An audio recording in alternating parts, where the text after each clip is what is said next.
नमस्कार, आप देख रहे हैं इंडिया वॉइस और मैं हूं आपके साथ चारुल कौशिक। चले करते हैं बुलेटिन की शुरुआत। रायपुर में आयोजित all India health sciences vice chancellor meet 2026 को संबोधित करते हुए मुख्यमंत्री विष्णुदेव साय ने कहा कि स्वस्थ नागरिक ही विकसित छत्तीसगढ़ की आधारशिला है।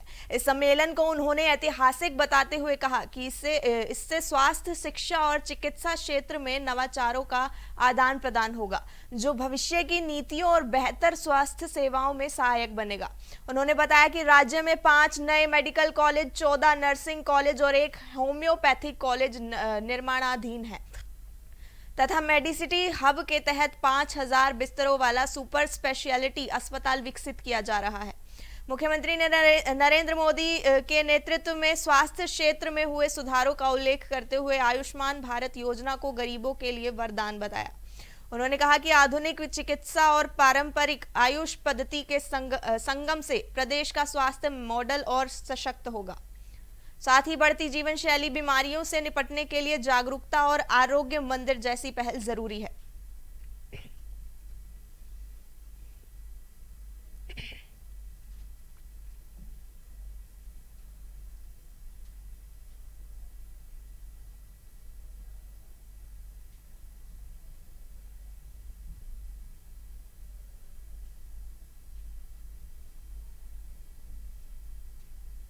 रायपुर में मुख्यमंत्री निवास में सीएम विष्णुदेव साय ने पद्मश्री जागेश्वर यादव के जीवन पर आधारित पुस्तक बिरहोर जननायक का विमोचन किया।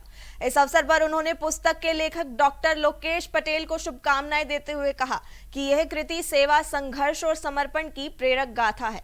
उन्होंने जागेश्वर यादव के जीवन को समाज के लिए आदर्श बताते हुए कहा कि उनका योगदान विशेष रूप से जनसेवा के क्षेत्र में कार्य करने वालों के लिए मार्गदर्शक है।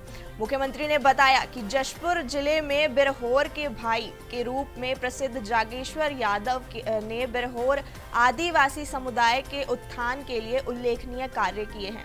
उन्होंने कहा कि बिरहोर जननायक पुस्तक उनके जीवन के समर्पण और सामाजिक योगदान को प्रभावी ढंग से प्रस्तुत करती है, जो नई पीढ़ी को समाज के प्रति जागरूक और जिम्मेदार बनाने के लिए प्रेरित करती है।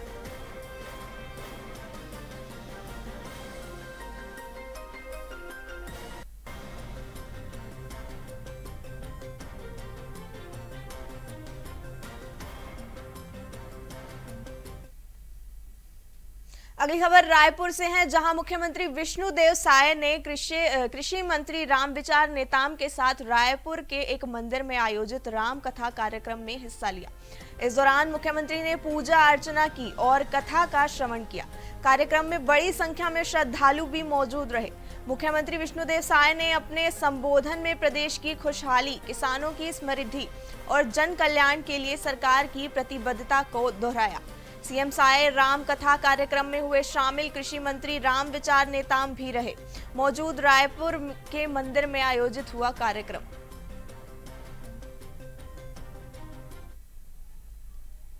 यहाँ श्री राम मंदिर के परिसर में बहुत ही सुंदर श्रीमद् भागवत कथा का आयोजन हुआ है और पूज्य संत हिमांशु कृष्ण भारद्वाज जी के श्रीमुख से ये कथा हो रहा है और भारी संख्या में लोग उसका रसपान कर रहे हैं। आज हमारा भी सौभाग्य, हम श्रीमद् भागवत कथा में शामिल हुए और यहाँ मंदिर में प्रभु श्री राम का यहाँ व्यासपीठ पर वृंदावन बिहारी लाल जी का पूजा अर्चन किए हैं।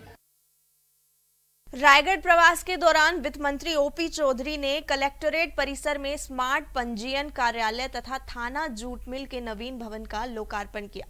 उन्होंने विधिवत पूजा अर्चना के साथ रिबन काटकर भवन का उद्घाटन किया और परिसर का निरीक्षण भी किया।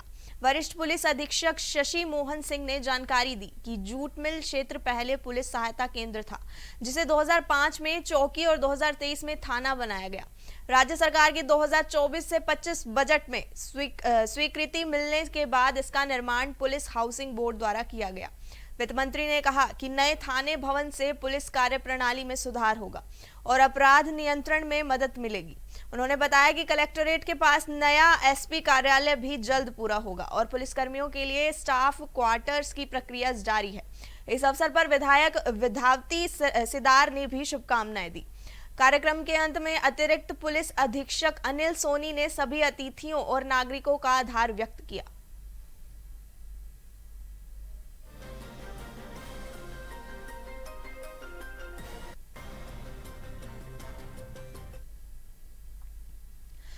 नवा रायपुर स्थित जनजातीय अनुसंधान और प्रशिक्षण संस्थान में आयोजित 2 दिवसीय राज्य स्तरीय संवाद सम्मेलन छत्तीसगढ़ कॉमन स्क्रीनिंग के समापन अवसर पर जाति विकास मंत्री राम विचार नेताम ने कहा कि जनजातीय समुदायों की जल, जंगल और जमीन के प्रति अटूट आस्था ही प्रकृति संरक्षण की मजबूत आधारशिला है।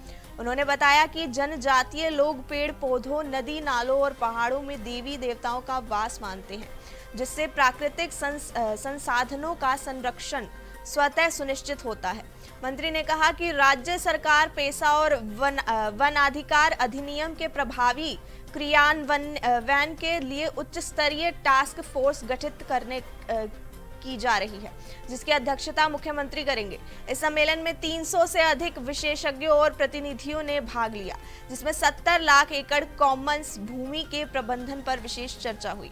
अधिकारियों ने भी सामुदायिक सहयोग और जल संरक्षण को जनजातीय संस्कृति का मूल आधार बताया तथा योजनाओं के माध्यम से समग्र विकास की बात कही।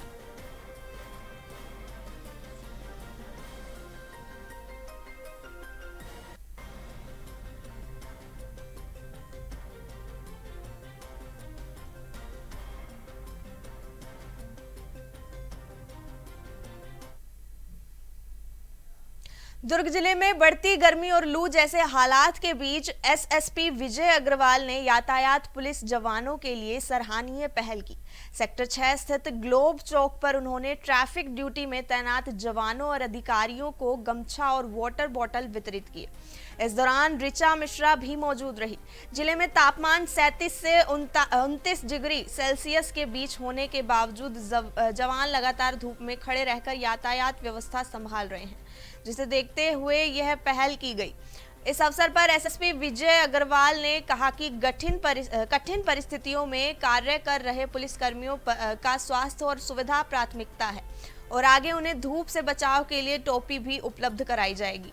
साथ ही उन्होंने आम नागरिकों से सड़क सुरक्षा नियमों का पालन करने की अपील करते हुए हेलमेट और सीट बेल्ट के अनिवार्य उपयोग पर जोर दिया।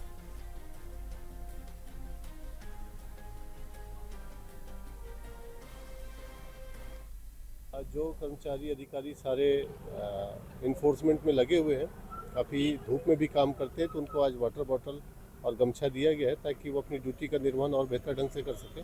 हेलमेट और सीट बेल्ट के लिए विशेष फोकस है दुर्ग पुलिस का, ताकि लोगों की ज़िंदगी सुरक्षित रहे और दुर्घटनाजन्य मृत्यु जो है वो कम से कम हो सके, उसी का प्रयास है। गर्मी बढ़ता जा रहा है, तो कर्मचारी ड्यूटी तो कर ही रहे हैं और एक्स्ट्रा आप लोगों का काम अभी जैसे उनको वाटर बॉटल और गमछा दिया गया है, आगे चल के इनको नए कैप भी प्रदान करने के लिए मैंने बताया है, तो वो सब भी प्रदान किया जाएगा। सर, हेलमेट को लेकर के जागरूकता तो काफ़ी दिख रही है, चौक चौराहे पर लोग फॉलो भी कर रहे हैं, तो जो कुछ छूटे हैं उनके लिए क्या करना? देखिए, बिना हेलमेट के आपका जो दुर्घटना में रिस्क है वो काफ़ी बढ़ जाता है और जितने भी अनुभव हैं, पुराने जो एग्जाम्पल हैं, यही इंडिकेट करते हैं कि जहां टू व्हीलर सवार हेलमेट नहीं पहनता है तो एक्सीडेंट में मृत्यु होने का रिस्क काफ़ी बढ़ जाता है। तो मेरा सभी से अपील है कि जो भी मोटरसाइकिल सवार है कृपया हेलमेट पहन के ही निकले और न सिर्फ ड्राइवर बल्कि पीछे जो बैठे हैं वो भी हेलमेट का अनुपालन करें। सूरजपुर जिले के नवाटोला गांव में बाल विवाह के खिलाफ एक जागरूकता रैली का आयोजन किया गया, जिसमें स्कूली बच्चों ने बढ़ चढ़कर हिस्सा लिया। यह अभियान यूनिसेफ और एग्रीकॉन के सहयोग से चलाया गया, जिसमें बच्चों ने बाल विवाह बंद करो जैसे नारों और पोस्टरों के माध्यम से ग्रामीणों को जागरूक किया। रैली में बताया गया कि लड़कियों के लिए विवाह की न्यूनतम आयु 18 वर्ष और लड़कों के लिए 21 वर्ष निर्धारित है। कार्यक्रम के दौरान थाना चांदनी बिहारपुर के थाना प्रभारी राम प्रताप साहू ने ग्रामीणों को बाल विवाह निषेध कानून और पॉक्सो एक्ट की जानकारी दी। अंत में ग्रामीणों को बाल विवाह मुक्त समाज बनाने की शपथ दिलाई गई और आपातकालीन हेल्पलाइन नंबर की जानकारी भी साझा की गई, जिससे किसी भी प्रकार की बाल संरक्षण संबंधित शिकायत तुरंत दर्ज कराई जा सके।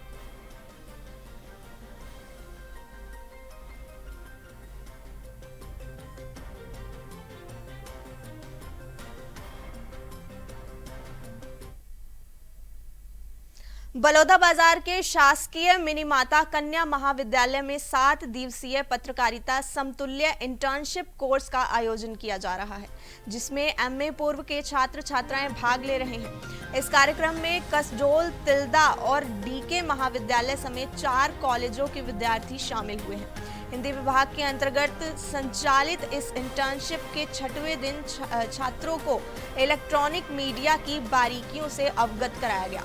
कार्यक्रम में शामिल पत्रकारों ने छात्रों को समाचार लेखन, रिपोर्टिंग और प्रस्तुति के व्यवहारिक पहलुओं की जानकारी दी। साथ ही ये भी बताया गया कि डिजिटल युग में जहां हर व्यक्ति सोशल मीडिया के माध्यम से सूचना साझा कर रहा है, वहीं पत्रकारिता केवल खबर फैलाने तक सीमित नहीं है, बल्कि यह सत्य है, जिम्मेदारी और समाज के प्रति उत्तरदायित्व का महत्वपूर्ण माध्यम है।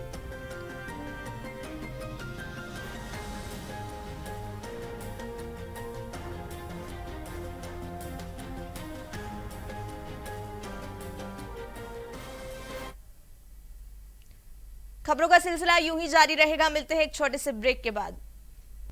एक बार फिर से आप सभी का स्वागत है। अगली खबर आपको बता दें, बिलासपुर जिले के कोटा ब्लॉक के ग्राम करका की सुभद्रा ने खीरा की खेती के माध्यम से अपनी जिंदगी बदल दी और लखपति दीदी बन गई। पहले गरीबी से जूझ रही सुभद्रा ने बिहान योजना के तहत स्वयं सहायता समूह से जुड़कर खेती शुरू की।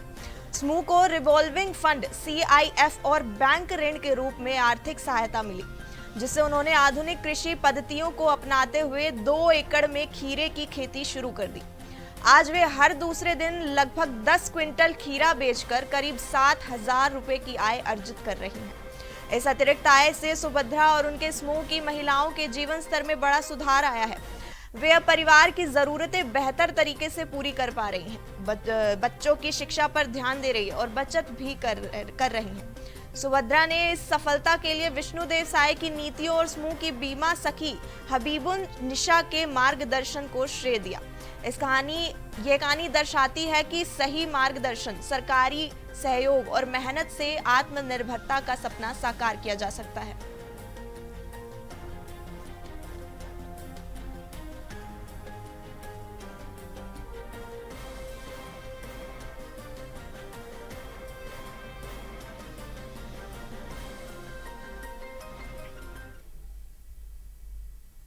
दुर्ग के खैर जीटी और परसकोल गांव के किसान पिछले 40 वर्षों से अपनी जमीन के मुआवजे के लिए संघर्ष कर रहे हैं।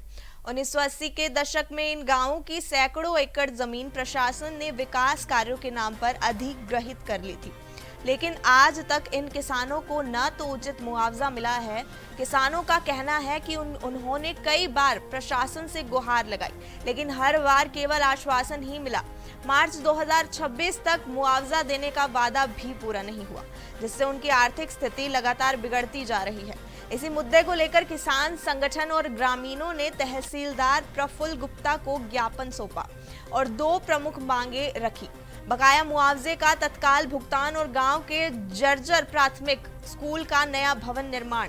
वर्तमान में स्कूल की खराब स्थिति के कारण कक्षाएं पंचायत भवन में संचालित हो रही हैं, जिससे बच्चों की पढ़ाई प्रभावित हो रही है। प्रशासन ने जल्द समाधान का आश्वासन दिया है, लेकिन किसानों ने स्पष्ट कर दिया है कि अब वे ठोस कार्यवाही चाहते हैं। मांगे पूरी नहीं होने पर बड़े आंदोलन की चेतावनी भी दी है।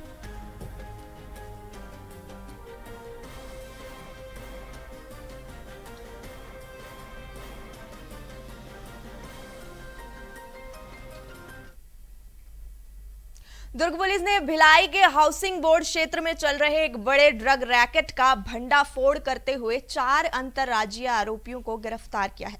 मुखबिर की सूचना पर थाना जामुल पुलिस और SCCU की संयुक्त टीम ने 10 अप्रैल 2026 को किराए के मकान में छापेमारी की, जहां से कुल 91.9 ग्राम हेरोइन और 31,000 रुपए नकद बरामद किए गए।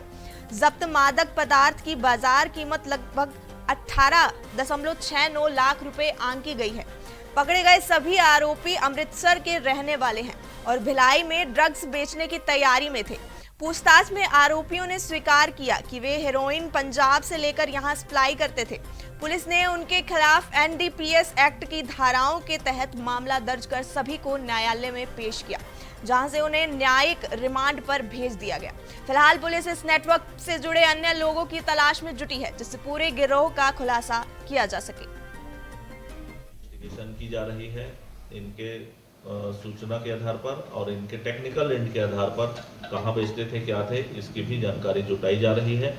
एक बड़ी कार्रवाई लगभग 92 ग्राम चिट्टा बरामद किया गया है और लगभग 22,000 रुपए इनसे बिक्री का रकम जब्त। राजधानी रायपुर में पुलिस ने सट्टेबाजों के खिलाफ बड़ी कार्रवाई करते हुए गुड़ियारी इलाके में चल रहे अवैध सट्टा नेटवर्क का पर्दाफाश किया। गोंदवार ओवरब्रिज के नीचे दबिश देकर पुलिस ने 6 आरोपियों को गिरफ्तार किया, जिनके कब्जे से 9,05,238 रुपए नगद और 8 मोबाइल जब्त किए गए। जब्त सामान की कुल कीमत करीब 13 लाख रुपए आंकी गई है। आरोपी सट्टा पट्टी के साथ साथ ऑनलाइन बैटिंग साइट्स की आईडी बेचकर युवाओं को इस अवैध गतिविधि में शामिल कर रहे थे। इस पूरी कार्रवाई की निगरानी स्मृतिक राजनाला और मयंक गुर्जर कर रहे थे। गिरफ्तार आरोपियों ने गुड़ियारी थाने का हिस्ट्री शीटर मंजित सिंह भी शामिल है, जिस पर पहले से कई गंभीर मामले दर्ज हैं। पुलिस ने सभी आरोपियों के खिलाफ छत्तीसगढ़ जुआ प्रतिषेध अधिनियम 2022 की धाराओं के तहत मामला दर्ज कर लिया है और अब इस नेटवर्क के मास्टरमाइंड व अन्य कनेक्शनल की जांच जारी है।